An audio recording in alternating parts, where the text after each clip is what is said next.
21, which is a print. I'm sorry, thank you. I don't have my able assistant in the room with me, so I forgot to say that we're going live. This is a meeting of the Education Subcommittee of Ways and Means on this, the 12th day of March in the year 2024. And we're going to take up House Bill 821 first, which is a Prince George's County bill, establishes a student support specialist network consisting of certain school-based personnel at each public high school in Prince George's County, and requiring the board to develop a template using guidelines and requiring a student support specialist network in the county to develop, approve, and implement a plan subject to review and approval by the Prince George's County Board of Education. And so this is their bill. It will cost their county money, not the state. And we have a letter of support on this bill. There are, I don't think, Alistair, any amendments. Am I correct? That's correct, sir. Okay, so I'll take questions or comments or a motion on this bill. Favorable. Got a favorable motion. Do I have a second? Second. I have a second. Is there any discussion on the bill? Seeing none, if you're all those in favor of the favorable motion, raise your hand, please. 1, 2, 3, 4. We are unanimous among those that are present. House Bill 821 will be sent to committee for voting. The next bill we have is House Bill 1409, which is a Dorchester County local bill. This seeks to add, I might get my language a little off, so I'll double check with Alistair on this. This seeks to add to the list of people who are eligible as as educators to be in collective bargaining, administrators in Dorchester County. I will say, I see Lauren Lamb here, and if she thinks I'm wrong, she should turn on her camera, but MSEA has said that they're not uncomfortable with this bill. And we have a letter and a vote sheet from the Dorchester County delegation saying they're in favor of this. This also has no amendments, correct, Alistair? So if anyone wants to ask any questions about the bill or make a comment or make a motion, I'll accept it. Move favorable. We have a favorable motion and a proper second. Any further discussion on the bill or questions? Seeing none, all in favor of the favorable motion, please raise your hands so I can see them. Thank you, and Hornberger, and we are unanimous on that one. The next bill we're going to take up, we're out of the local bill section here. So we're going to take up House Bill 1167, which is a bill that has been submitted by Delegate Foley, which asks I'd like to get it in front of me a little bit if I could. There we go. House Bill 1167. It establishes a statewide secure schools emergency response program that the Maryland Center for School Safety can offer grants to, and counties can apply for that grant. And it creates a platform. It sort of creates a notification platform and ways for them to communicate, much as the way that we wish we could have communicated during our lockdown last time, and soon we'll be able to. There was in the bill I don't know, they called it a red button or an emergency button thing that could be pressed. And we've amended that has been amended out of the bill. And also there's one other thing we amended out, Alistair, and I can't remember what it was. Can you help me? Yes, absolutely. So it had a mandated appropriation, and it's been switched to an authority for the governor to appropriate if he so chooses. And this will come out of an existing budget from Maryland Center for School Safety as they award the grants. Is that correct? That's right. Yeah. Okay.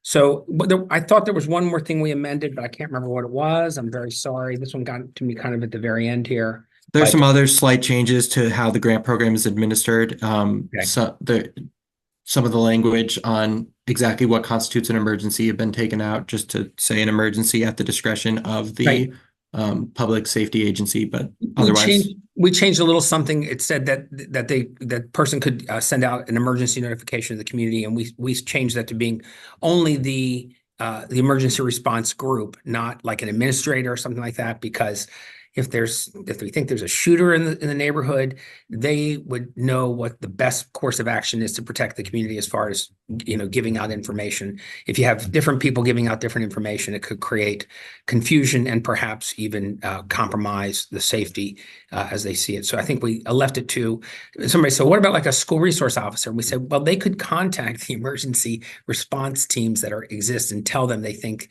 what's going on, and they could but we wanted to leave it to one group sort of to be the decision makers as far as making information public and letting other schools. There was supposed to be a network of the feeder schools would be notified and that kind of thing, and we thought we'd allow them to do that. So any other questions on the amendments? Any questions at all? Because you didn't ask any yet. Okay, seeing none, I'll take a motion on the amendments. Got a motion from Delegate Wu. Do I have a second out there somewhere in Second. TV land? Thank Second. you. Okay, all in favor of the amendments as described, please raise your hands. Okay, and on the bill as amended, is there any discussion or questions?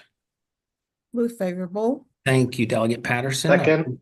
And Delegate Fair seconds. If there's no further discussion, all in favor of the bill as amended, please raise your hands. Thank you all very much. Okay, we're 3 of 5 right now. The next bill is House Bill 1257. This is the Restorative Schools Bill presented by Delegate Pasteur. The bills originally came to us, laid out a rather aggressive program for restorative schools being established. It started off with saying that 50 schools would have to be established in about a year and a half, I forget which fiscal year, and then ramping up to the full 1,400. You've all heard the forecast for finances, and so right now, bills that have big fiscal notes or big future fiscal notes are under scrutiny. However, the restorative school and the restorative practices concept is one that is significant. And so what this bill is, I think we described this on Friday. I'm hearing myself describing it over again. We stripped out all the stuff that made it mandated to do it, and we left it to the State Department of Education to come up with description of a program.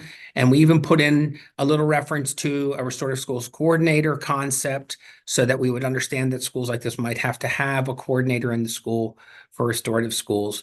Alistair, any other details on the amendment that I should be giving? No, I think that nails it. It gives MSD comes up with what a restorative practices school is, and then it's up to the counties to. There were some implement that. small language changes, changing rehabilitation to personal responsibility as one of the focuses of it. Delegate Miller, I see you have a question. Yes, so it is only enabling if the schools want to do it or if they have an existing program in place. That's fine. They can have an existing program, but this bill doesn't require them to in any way. And so it's not even enabling it. We're just establishing what it looks like at this point. Hopefully, if we love this idea in the future, we'll look at legislation that will begin to create a program of restorative schools based on what the State Department comes up with. It's a revised note, but oftentimes when we ask the State Department to do something like this, they say it costs about $100,000 to get the staff to do it. And that's all we're really looking for them to do. And I've showed this bill to the sponsor, who, while of course she would have loved it if we had enough money to do the full program, is very satisfied with the step that we have taken forward for her. Okay, and then what's the reporting mechanisms they need to do?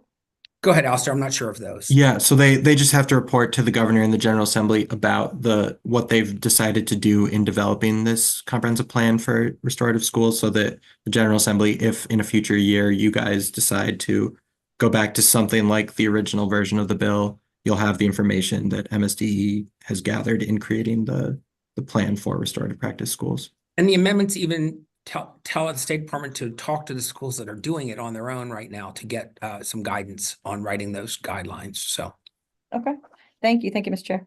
most welcome. All right, so we have some amendments that have been described. Does anyone want to make a motion on the amendments? Come on, wake up, somebody. Thank you, Delegate Fair. Do I have a second? Just a hand in the air will do from someone. Thank you. I have a second from Delegate Vogel. He pressed the button in the air a little quicker than everybody else. So it's properly moved and seconded. All in favor of the amendments as described, please raise your hands. All right. And on the bill as amended, any commentary or a motion? So move. I have a favorable motion. Do I have a second? Second, is there any further discussion on the bill? Seeing none, all in favor of the bill as amended, favorable motion, raise your hands, please. And we're off. Okay, last one. House Bill 1386. This came to us from a very good sponsor who runs our committee that was to create a training program for anti-bias, but originally it focused on only anti-Semitism and on Palestinian, give me the right word. Islamophobia. Islamophobia, thank you. And so we broadened the bill to include lots of different groups, and they're all in the amendment there. There's a 5-part amendment that says this should focus. And what we're doing is, and as hard as it is for me to do this, as you all know, those of you who know me over the years, this creates a teacher training. And teacher training there are lots of teacher trainings out there, but it is my opinion, and I share it with the chair, that this is a very important thing for us to train on. To that end, we've amended the bill so that we sort of limit the training to be at most a half day. So nobody gets carried away and uses up two of the days that teachers have before the school year begins, or a whole day with this. Besides which, teachers, if they're anything like me, generally we are a little short on attention span and ready to do other stuff.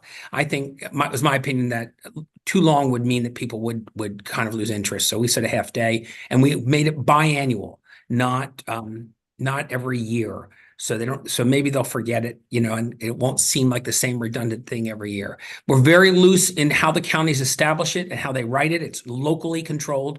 We have required local school systems to develop this based on guidelines and to offer it.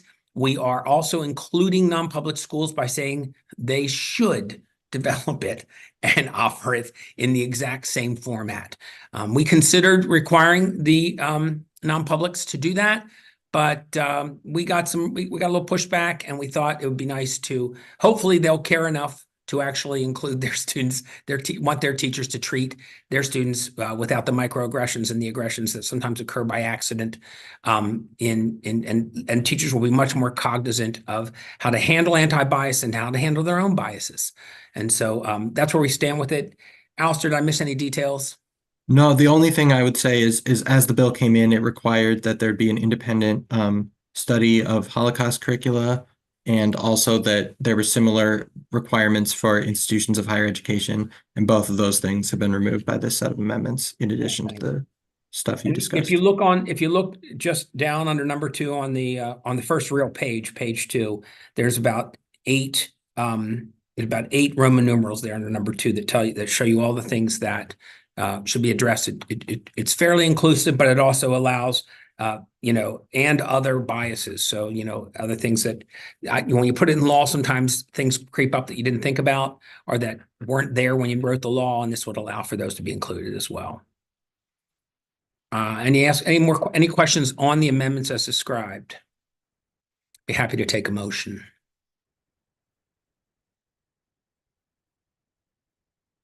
I can hear the Jeopardy song playing. Thank you. Do I have a second, please? Thank you. I see Delegate Wu. Okay, so the amendments have been moved and seconded. All in favor of the amendments as described, please raise your hands. Thank you, everyone. And now on the bill as amended.